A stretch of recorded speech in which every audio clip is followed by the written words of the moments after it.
This episode is proudly supported by ArtsPay. As a hospitality owner, you know that when it comes to business, the right tools are everything, especially when it comes to payments.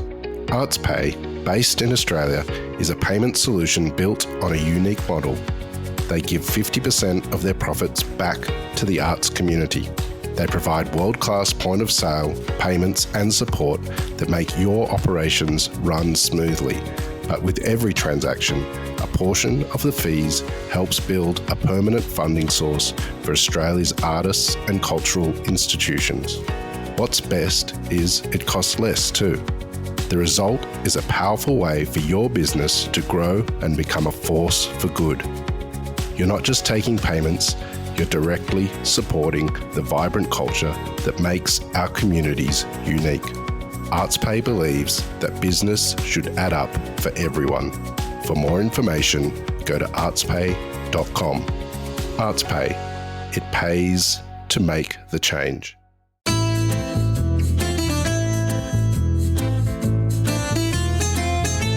Hey everyone, it is Dani Valent here with you for an episode of Dirty Linen. We have been bringing you this podcast from some wonderful places recently, but I don't think any view has compared to this one. I am in Fera, Santorini, looking out over the beautiful, calm seas across to other islands in the Santorini group, and it is a beautiful afternoon. We are so lucky with the sun, with the stillness, and with finding a nice quiet spot to chat to today's guest. So today we are so lucky to be with George Ntantis. George is a winemaker, a tour guide, a Santorini local, and it is an absolute pleasure, George, to welcome you to Dirty Linen. Nice to be over here with you guys. It was a pleasure of mine having you today, the whole day. Nice to meet you. So good to meet you as well. Tell us a little bit about yourself. Tell us about growing up in this extremely special place. So, my mom comes from this island, her whole family stays over here on the island. I'm very, very lucky because I still have my grandparents over here. Born and raised in Athens because my dad, he comes from another island of Greece. But at the age of 17, when I gave the exams to enter the university, while I was waiting for the results, I looked for a job over here on the island because every summer of my life since then I had spent it over here with my grandparents in the vineyards, let's say, with my grandfather. So that was my first vintage because the job that I found was a normal cellar hand at one of the wineries of the island. Afterwards I entered the University of Chemistry, the Department of Chemistry at the University of Athens. So I combined everything for many years. During winter I was studying chemistry, and during summer I was working at the wineries and the wine industry of this island. And growing up over here is just fabulous, was fabulous, because back in the past the island was quite different, full of vineyards, tomato fields, and us children were spending 8-9 hours per day at the black beach of this island. The rest of the days playing football in the vineyards, and excellent. It was pretty nice, to tell you the truth. So after that, I continued with my life. I worked abroad. I lived for 4 years in New Zealand. I worked as a winemaker in New Zealand. I traveled here, I traveled there, did other things, and now I'm back over here on the island working as a tour guide because this job is quite flexible and gives me enough time to keep on going with other things that I'm doing in my life at the same time. So you could say that I have a very good perspective about this island overall in general. So yeah. It's such a special place. I mean, a lot of people, I suppose, think of Santorini, they think about sun, they think about water, they think about relaxing and having a holiday. But there is so much history and culture here, and still a very important wine industry. What are some of the things that you think people don't know enough about when they think about Santorini? You see, the issue, let's say, with the island, when it comes to marketing about the island, is that people tend to show people tend to speak about the view over here. You know, everybody wants to visit Santorini so that they can see the blue domes from up close. They can mingle inside the small alleys of the white houses that you see in the pictures. But unfortunately, there's so much culture over here, and people, they don't really promote that culture.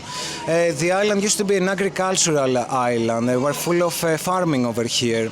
There's a very strong heritage, let's say, when it comes to these things. We're famous for the wine. Something most of the people don't know is that Santorini creates some of the best white wines of the planet. And these are not my words, okay? I mean, obviously I'm a local, so it kind of makes sense for me to exaggerate a little bit, but it's not an exaggeration. I mean, all the big international competitions, you're gonna see so many awards about the white wines, at least, coming to us every year. So these are things that unfortunately people are missing nowadays. That's what I think. It was really, you've got that background as a chemist, as you told us, George, but also you know a lot about geology. I feel like all your different expertise really come to the fore in Santorini, with these layers of history, geological, but also cultural, historical, in terms of all the different people that have been here, and then how they play out in the wine that's grown in these very interesting soils as well. You see, after I finished the chemistry department, I could follow many different roads, let's say. Okay, I could work for a pharmaceutical, I could have worked for an oil company, but I selected to work with wine because it has mostly to do with ethics, to be honest with you. When you make wine, you just make people happy, You don't really take advantage of anyone, you just make people happy. The other thing also is that, in my personal opinion at least, wine making is something that can show you a lot of things, not only about the place, not only about the terroir, but also about the psychology of the people over there. It's a form of art. So, yeah, you can actually meet the area, through a bottle of wine. So probably that's the main reason why I became a winemaker. That's beautiful. What a great answer. I've been really struck by the appearance of the vineyards. They're so different to what we see in Australia. We see neat rows, we see vines on trellises for the most part. Here, to me, it looked quite sparsely planted, and there's no trellising. The grapes are growing more or less low to the ground. Can you explain a little bit about how wine is made here? So let's start, let's say with the grapevines, okay? So coming to the grapevines, Santorini is famous in the wine industry worldwide about the Kulura system. The Kulura system is the system of the basket, as we call it in English, or system of the nest. Now, everything over here is connected to the volcanic activity of the island, okay? And that's what actually makes the island completely different from any other island of the Aegean Sea. You see, the last supervolcanic eruption that we had over here took place in 1645 BC. Okay, at some point it is believed that the Phoenicians were the ones that came to inhabit this island. 3 centuries after the huge eruption, the Spartans came to inhabit this island. Okay, so there is a theory that says that the main grape variety, which is called Assyrtiko, it was brought to us by the Phoenicians. And the really interesting thing about the Phoenicians is that there are a lot of writings about the Phoenicians, but nobody has ever really found something specific from the Phoenicians themselves. Now, don't get me wrong, I'm a winemaker, okay? I'm not an expert in history, I might be wrong, okay? But in general, that's what I know, okay? Now, Assyrtiko, in ancient Greek, it's supposed to mean from Syria. Keep that, okay, in your mind, okay? Now, Assyrtiko is an excellent variety to grow and have in a very hot and dry climate. Okay, the Phoenicians now, they were a tribe from Minor Asia, okay, and these guys, it is believed to have their origins from Mesopotamia, okay. Again, one more time, I'm not a historian, okay, I'm just saying to you what I know. So, it is believed now that Assyrtiko was brought to us by the Phoenicians, okay, and something else, another argument, let's say, in favor of that theory, is that the archaeologists, they discovered in Chalcidonia is a lost city, let's say an ancient city in the country of Tunis right now. So that city, that ancient town, maybe was a town of the Phoenicians. And over there they discovered a mosaic, a super beautiful mosaic, that shows people pruning the same baskets that we're pruning over here. Now, if you ask most of the people over here, they're gonna say to you that the Spartans were the ones that came up with this pruning system, but there is also that theory. Personally, I tend to believe that theory, okay? The theory about the Phoenicians.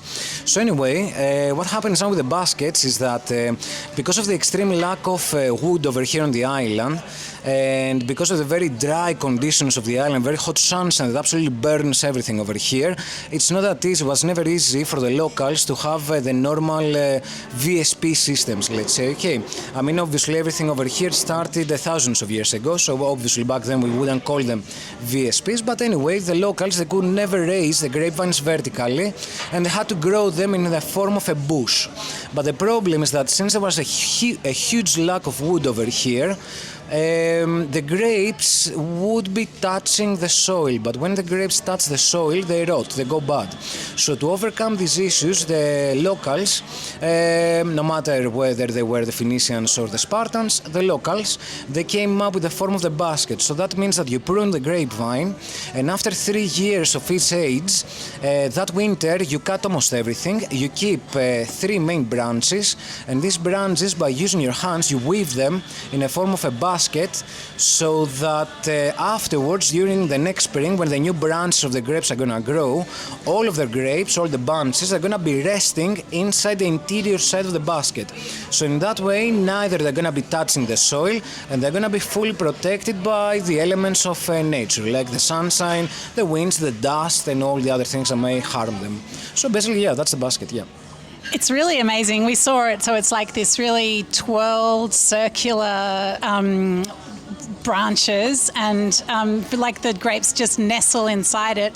Such a clever system. So VSP, it's vertical shoot producing. Something, yeah. Vertical shoot positioning. Just have to get that across for all the people that aren't expert winemakers, i.e. myself, and 1 or 2 of the listeners, I'm sure. It's really so specific to the land here, and I love that story about the origins. It just goes to show, I think we've discovered, as we travel through the Mediterranean, there is so much layering of history, and you really can see, how people have moved from place to place, left their trace, whether it's in buildings or culture.